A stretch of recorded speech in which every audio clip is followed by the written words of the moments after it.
took a trip to Binghamton, New York's First Friday Art Festival, with hopes of making a film on how the art world has impacted me and those around me. It was a strange experience for me, getting out of my comfort zone and interviewing people I don't know. At first, I was very nervous, but after a while, I couldn't wait to interview the next person. My first stop was at Anthony Brunelli's Fine Arts Gallery, where I met John Brunelli. He seemed very excited to help me out with my project, so I asked him a few questions, and he happily took the time out of his day to answer them. So now I'm a director here at the gallery, and I'm curating shows and working with other artists. And very little time to make my own work, but I'm really enjoying working on the business end of the art world. Do you know these artists personally? I do. This particular show right now is a group show this spring, and I have artists from all over the world: South Korea, Austria, South Florida, Philadelphia, New York City, California, and London. So I've got quite a diverse array of work right now, and a lot of the artists that I represent have become personal friends. I consider them extensions of my family.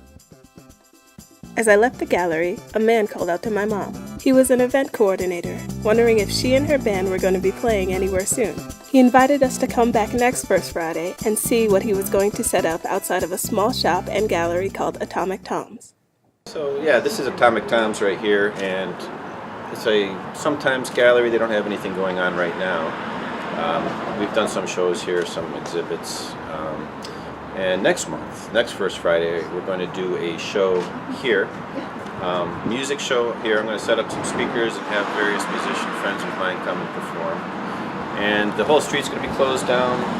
They've got the permits in order. There's going to be vendors all through the street, and it's going to be a very special First Friday for Binghamton. And we're hoping for 75-degree weather, beautiful weather, thousands of people strolling through. So it should be a lot of fun.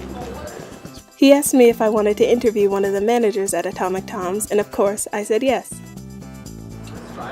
So, what's your role in Atomic Tom's? What do you do in here? Atomic Tom's, I just I work with the owner to help him rent out the space. We do events in there, fundraisers, weddings, that kind of thing. And right now in the gallery at Atomic Tom's, there's a pop-up shop called Twig and Thread.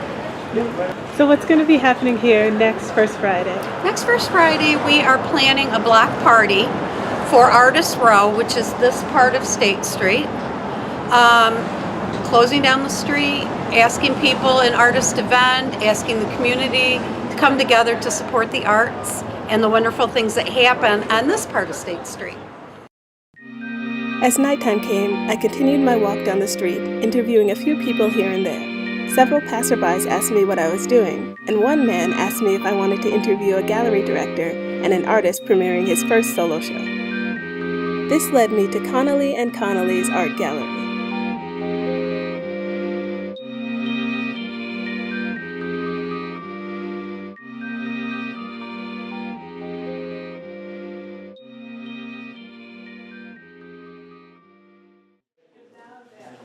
So, what made you want to run your own art gallery? I've had a passion for it. I started drawing since I was 5, and that came from my aunt. She started doing painting, and then that just carried over into the rest of my adult life. Back in my senior year of college, job market was pretty bad, so that sort of forced me to start working off commission. So I started taking in requests from different people to do some artwork, and so I turned that into a full-time job for a bit and was able to pay off my housing that way. So after that, that's sort of what kicked me off to do it professionally. Before it was it was a hobby, but now I'm definitely in it all the way. Okay, so this painting is a play on the old master painting by Michelangelo. It's called The Creation of Adam. And Michelangelo's version is in the Sistine Chapel, and it's actually God pointing to Adam from Adam and Eve's finger, and it's supposed to be the moment of God giving life to Adam. In my version, it's my hand, as you can see, like my ring here, and it's my kid's hand, my boy Luke, and it's called The Creation of Luke, and it's supposed to be, the father giving life to the son, kind of. It's a play on Michelangelo, but it's my piece too. Alright, this one's called Legacy, and it's called Legacy because it's what the founding fathers left us as their legacy, you know, the outline of the Bill of Rights and stuff like that. And it's supposed to be the moment that James Madison's starting to write this stuff down with We the People, and I tried to capture it in the middle of the act of actually writing the Constitution.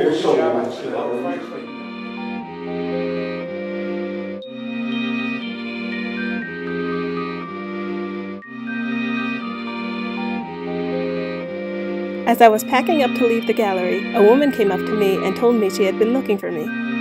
She said she heard that someone was filming a documentary and wanted to know if I could come film this artist group she managed.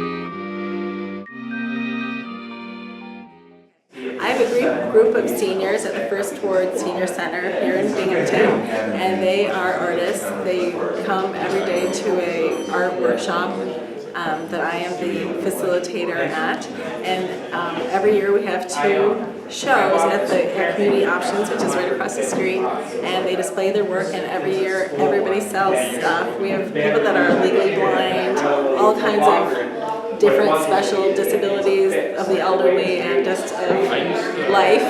They tend to happen to be a low-income group. A lot of them live in housing here in Binghamton, and it's just a very special thing that we have every 6 months about, and we'd love to have somebody come. Really pretty good. Thank you.